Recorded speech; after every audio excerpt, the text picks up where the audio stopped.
বাজার থেকে এনে দিয়েছিল আমার বরমশাই বড় বড় লঙ্কা। তো ওই বলেছিল যে লঙ্কার কিন্তু চপ বানাবে, আজ আবার শনিবার। তো আজ তো ডাল হয়ই আমাদের বাড়ি। তো আজকে মটর ডাল হবে মটরশুঁটি দিয়ে, আর হবে হচ্ছে এই লঙ্কার চপ, আর হবে উচ্ছে ভাজা। তো তারই প্রস্তুতি নিয়ে নিয়েছিলাম। তো লঙ্কাগুলো ধুয়ে নিয়েছিলাম, লঙ্কাগুলো ধুয়ে মাঝখান থেকে কাট করে আর তার মধ্যে দিয়ে দানাগুলো সব বের করে ফেলেছিলাম। আর তারপরে বেসন নিয়ে নিয়েছিলাম, বেসনটা কিন্তু চেলে নিয়েছি, দেখতেই পাচ্ছ তোমরা। তো বেসনটা চেলে তার মধ্যে দিয়েছিলাম নুন, হলুদ, লঙ্কার গুঁড়ো, গোলমরিচের গুঁড়ো, সর্ষের তেল, কালো জিরে দিয়ে ভালো করে একদম ঝাঁকানাকা ঝাঁকানাকা করে মেখে নিয়েছিলাম। তার মধ্যে দিয়েছিলাম সামান্য চিনি, আর তারপরে জল দিয়ে একটা ভালো করে মেখে একটা ভালো করে ব্যাটার বানিয়ে রেখে দিয়েছিলাম। ব্যাটার বানিয়ে কিন্তু আমি রেস্টে রেখে দিয়েছিলাম খানিকক্ষণ।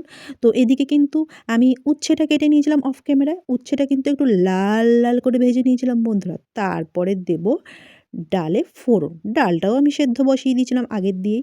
তো কালো জিরে, শুকনো লঙ্কা ফোড়ন দিয়ে, টমেটো আর মটরশুঁটি দিয়ে ডালটা আমি ফোড়ন দিয়েছিলাম। তো আজ তো শনিবার বন্ধুরা, তোমরা নিরামিষ খাও না আঁশ খাও?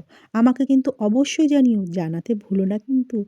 তো এবার কিন্তু আমি ডালটা ফোড়ন দেব। ডালটা ফোড়ন দিলে কিন্তু আমার ডাল আর উচ্ছে ভাজা একদম রেডি হয়ে যাবে। আর এদিকে তো ডালটা বানিয়ে আমি কিন্তু সোজা ডাইনিং টেবিলে রেখে দিয়েছিলাম। এই দেখো, একদম একটুখানি ডাল বানিয়েছিলাম। এদিকে তো আমার লঙ্কাগুলো বেসনের ব্যাটারে চুবিয়ে তারপরে কিন্তু ছাঁকা তেলে লঙ্কার চপগুলো ভেজে নিয়েছিলাম। লঙ্কার চপগুলো তো একদম ফুলে একদম টইটুম্বুর হয়েছে। তোমরা তো দেখতেই পাচ্ছ। আর খেতেও কিন্তু দারুণ হয়েছিল বন্ধুরা।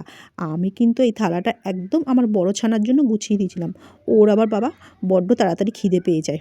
আর এইদিকে কিন্তু আমি আমার থালাটা রেডি করে ফেলেছিলাম। আর আজকে আমার থালিটা কেমন লাগলো, শনিবারের থালিটা? তোমরা কিন্তু অবশ্যই আমাকে জানিও। একটা লাইক, কমেন্ট, শেয়ার করতে কিন্তু ভুলো না। তো টাটা, বাই বাই। তোমরা ভালো থেকো, সুস্থ থেকো।